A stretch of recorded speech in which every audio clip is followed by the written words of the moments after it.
Are you in the market to buy a house? Stay tuned for these great tips.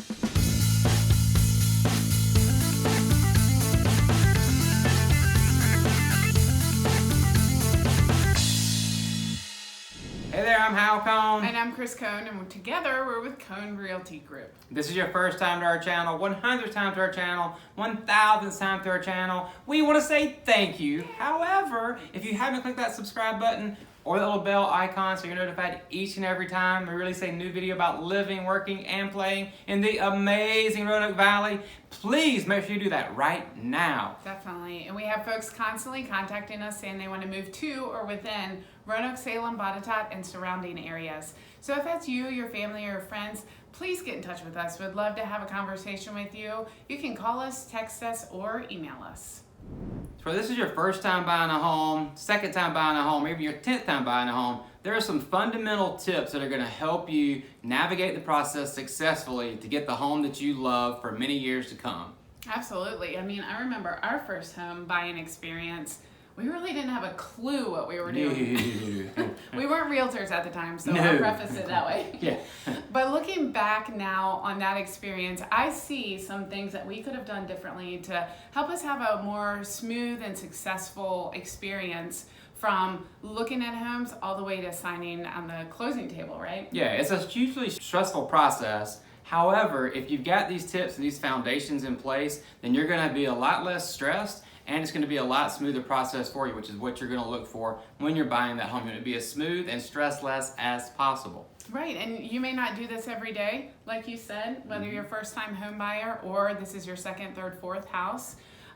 Let us help you. We work with home buyers day in and day out, and so we've picked up a few things, haven't we? Yep, so stay tuned and we'll get those to you right now.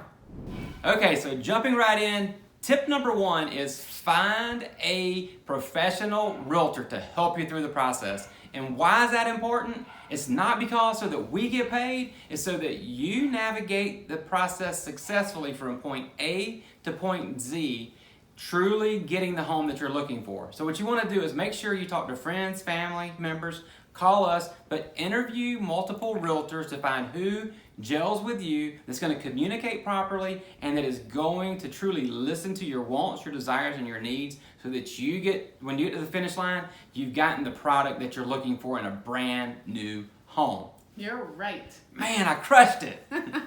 So just two things I'll add, and they all line up with what you said. You really want an advocate on your side, someone who's going to be there and know exactly what you want, have a good relationship with, and walk you through the entire process, because there's a lot of things that they'll need to navigate. And that goes to number two, which is experience. It's great to have a new agent. They usually have a little more time sometimes, and they also have some energy and some great new techniques, perhaps. Hey, we've got energy. We have a lot of Come on energy. now.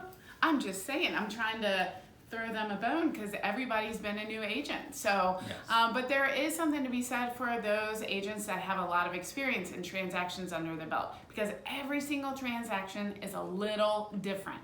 So you learn from those, obviously, from those struggles and challenges all the way to the triumphs. But you want to make sure your agent is experienced and they've done the entire process over and over again, and they know how to navigate those things that pop up, the turbulence, if you will, that pops up along the way. They need to know about negotiations. They need to know, they need to have good rapport and relationships with the other agents. They need to know about negotiations, contracts. They need to know about the market, the trends. They need to know all of these things that only comes through experience. All right, so tip number two in home buying is going to be start saving money early and often. Yes, there are costs associated with buying a home. We're going to run through those real quick. And of course, you'll get more detail once you meet with a realtor and you're able to go through the process. They'll explain all of this in detail. But there's 4 basic costs that you need to save for. Yeah. The first one's going to be your down payment. The second one's going to be closing costs. The third one's going to be inspection costs. And the last one's going to be move-in expenses. Wow. So Okay. Good job. Thanks. So let's unpack those a little bit. You want to talk about down payment and closing Sure, costs? down payment and closing costs. Just bring it on over. So your down payment can be anywhere from 0% all the way up to 20 or more percent, depending upon the type of loan you choose after you talk to a lender. We'll talk about that in just a minute, so stay tuned. Yes. So that could be a range, and then the next piece is closing costs. So that's what it's going to cost when you get to the closing table. How much money are you going to have to bring to the table in a cashier's check or a wire transfer to call this home yours? And that's generally anywhere from 2% to 5%, and that also depends upon the loan type of loan that you get from your lender. Right, so let me talk about inspections real quick. It depends on what type of home you buy and what inspections you're interested in. But there's a whole laundry list of inspections that you can have done. We always recommend a full home inspection, so that's going to be a cost to you, but it's a great way to understand your home and the condition it's in and what repairs need to be made. And so the next thing, there's other things like radon, which is a colorless, odorless gas, and that would need to be mitigated if it's over safe levels. There's other things like septic, and there's well water, there's other like wood destroying insects. We're not going to go through all those, but just know that all those costs associated with the inspections, some will be from the buyer's pocket and the others will be from the seller's pocket. And in the current market, we're still here in 2021. Most of those are coming out of the buyer's pocket still in this particular spot in the market that we're talking about right now, which is in August of 2021. Right. So let's talk about those move-in expenses. This is where my mind goes. This is all I think about. I'm like, oh, it's going to be so expensive to move. And maybe it is, maybe it isn't. Everybody's situation is a little different. So you're talking about physically moving all of your stuff. That could be an actual moving company, or it could be your friends buying them some pizza and champagne or beer or whatever. That's right. But you have other things like those home improvement projects that you may want to even start before you move in. That's the best time to do it, right? Yeah, but after you close, Right. my mind just went, you're going to do it before you close? No, you can't do that. But after you close, but before you actually move in, maybe give yourself a couple of weeks so you can get those projects done. Right. Yeah, thank you. Sorry, I was having a heart attack there. Sorry. Yeah, never take occupancy before you close. But so anyways, you've got other move expenses like furnishing the house. I mean, not all your furniture is going to fit in this new home, or maybe you're coming from a smaller apartment and you've got this grand 3-story home. We don't know. But just whatever your budget is, make sure you start saving early and always allow for a little bit more wiggle room, because sometimes things can cost a little more than you anticipate.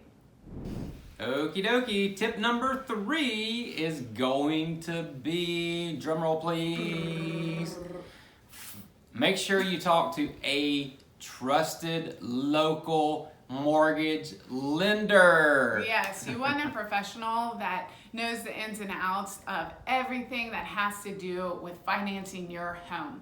So we always recommend local lenders because we have great relationships with them. Realtors in the area have great relationships with those local lenders. Also, they're really great. They're really easy to get a hold of too. And usually, when are you looking at homes? In the evening, on the weekends, when some of those bigger lenders are closed after 5 p.m. Because they work 8 to 5, Monday through Friday. Which is okay. However, we recommend you check out a few local lenders, and let's talk about what they can provide. You're going to go to a lender for what?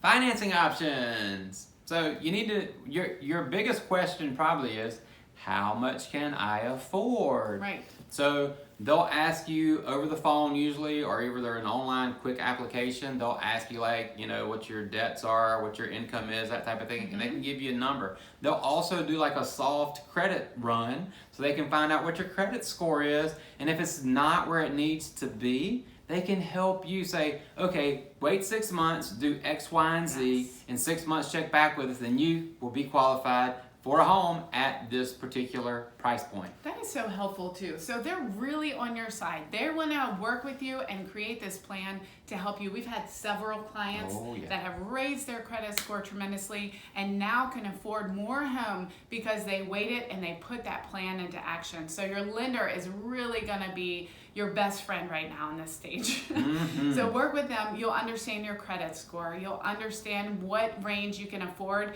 And you can also say, what range am I most comfortable in? Mm-hmm. That's what number you're going to give your realtor, and you'll stay with that within that price point that you're comfortable in. So once the lender calculates everything, has gone over everything with you, they'll talk through some of the options that you have with your loans. Yeah, so you've got a conventional mortgage, you've got FHA, you've got USDA and VA, and so each individual person that talks to a lender is going to qualify for one of those 4 programs more than likely, as long as your credit score is in the right spot. So they'll help you figure out like what is the best plan for you based on closing costs, based on interest rates, based on the things that are going to be important to you that they give you on a sheet that you can say, okay, I can compare conventional to FHA, here's what I'm going to pay, and here's what's going to be most beneficial for me. Yeah, and they can also help you if there's any assistance programs out there that you would qualify too for.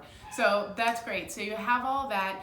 The next step is they're going to give you a pre-approval. After you've been pre-qualified just from verbal, this pre-approval is very weighty. It's exactly what you want to submit with an offer that shows the seller that you have your finances in order and you are determined and committed to making loan application on their home. Okay, so the 4th tip we want to share with you today when it comes to buying a home is going to be learn the market. So you've got your pre-approval letter in hand, you know exactly how much you can afford, and what we've seen in some instances is folks have come to us and said, hey, I can afford X, which means they may not be able to be in the truly most desirable area that they originally thought they could be based on price point. So if that's the case, you need to learn about the neighborhoods that meet your criteria now that you know what you can afford. Yeah, and this is always the fun part, right? Looking at homes. This is what everybody thinks about. Your realtor is going to be working on their end. They're going to be scouring things that might fit and line up with what your wants and needs are. And having phone calls with other realtors right now too, saying, hey, I've got buyers looking for this, buyers looking for that, because you know we're still in the seller's market, so inventory's still low here in 2021. So they're going to be working for you behind the scenes, as well as with the multiple listing service is going to be sending your way as well with new listings each day. Yes, thank you for that. Sorry about that. But this is real opportunity for you to get to know the neighborhoods, the home types, and also what you're going to get for your money, right? So learning the value of different homes and neighborhoods, because various areas obviously are going to go for various rates. I mean, that's just a no-brainer, especially if you're from out of town. We really encourage our new buyers to make sure that they drive around, check things out. So say you like 3 or 4 houses that come across your way, drive by them. It's a great way to learn about the neighborhood, and you can find out, hey, you know what? I really don't want a steep driveway. Gosh, there's so many of those in the mountains. What was I thinking? Or a sheer cliff in your backyard. Right, right. And how much yard do I really need? A lot of people say I need 1 or 2 acres. They see 1 or 2 acres and they're like, that's too much. Yeah, that's too much. So driving around, looking at the neighborhoods, looking at the houses, an excellent way to start learning the market. And then, as you're looking at the price of homes, you're going to be able to see the interior to see what that price is going to give you in the way of finishings and fixtures and things like that. What, right? people spend time inside? Yeah. They don't just worry about that exterior of the home? No. Yep. So along those lines, you're going to be able to see in the pictures at first glance, is it a fixer-upper? Or is it one that's going to be like tremendously move-in ready, modern, and just knocks it out of the park? And you can make a decision. Hey, do I want to pay the money and do a fixer-upper? Or do I want move-in ready? So it may just depend upon the market and where you are at that particular stage in the process. But you've got options. And if you choose a fixer-upper, there are loan programs you can talk to your lender about where you can do what they call renovation loans. And some new programs just came out also on that front to make it easier for you to buy a home that needs some love, that you can put your stamp on and make it yours. So there are options, so make sure you have a lender who's knowledgeable about that to be able to help you make a determination on whether you want a fixer-upper or a truly move-in ready home. Here we go. Tip number 5 is going to be know the process from contract acceptance to actual closing. There's many steps along the way that you need to be prepared for. Absolutely. This is one of the most common questions we get, and we try to head that off because as soon as buyers find that great home and they're so excited and the negotiations go through and they found, yes, we've won this house. Now what? Now what do we do? What do we do? So make sure your realtor really details out that whole process all the way to closing. And here's just a quick overview of what you can expect. And she's the master overview person because she loves these details. As a team, we do too. We want to keep you on track and get you successfully closed. Yeah, and that's a good point. I mean, there's a lot of key dates in here that you have to make sure you meet, and you cannot be in breach of the contract like that. So you have to stay on top of things. And our team does a great job of that. I know you said that already, just saying. Just saying. Transaction coordinator Judy, shout out. You go, girl. So just wanted to talk about the next step. So you've signed the paperwork and everything. Then you're officially in what's called in escrow. So you are in escrow and you're going through an inspection period. And then that's when, based on the inspections you have outlined in the contract, you'll go get all those inspections done and set up, and then you'll see all about your house. This is a great time to learn about your house. And normally you'll get the inspection report back. It'll be like 50 pages. You may have like 2 pages of things that need to be repaired. So just know that's common, that's normal, and that's part of the negotiation process. So you do the home inspection, then your buyer's agent would have a conversation with the listing agent, say, hey, these are the defects outlined in the contract that need to be fixed based on our home inspection. That's right. Yeah. So how's that? That was great. Thank you. Yeah, because the first time I got an inspection report, I was thinking, oh my goodness, there's so much that needs to be done. But when you really read it and dig through, it's like, okay, this loose doorknob, I can manage that. Mm-hmm. So the next step is going to be the appraisal process. And this is when your lender is going to go make sure the home is valued at the amount that you're getting the loan for, right? That's just a simplified way of saying that, but it's essentially they just want to make sure that it is going to appraise for what you're getting the loan for. So once the appraisal process is over, then you move to the next step. Well, wait just a second though. On the appraisal, if it comes back low, there may be negotiations that need to take place with the seller as well. So if you don't have the money to cover that appraisal gap, that's there. Yeah, thank you. You're welcome. You're right. Not everything comes back perfectly with the inspection or the appraisal. So you have to be prepared for that. Again, that's where your experienced realtor really earns their, earns their weight. Earns their keep. Earns their keep. Thank There you. you I go. always get those little It expressions messed up. And then you'll get the all clear to close, which is always exciting to hear. And the time between getting a ratified contract, that means everybody accepting the offer and signing the offer, all the way to closing, is typically about 30 to 45 days. Yep.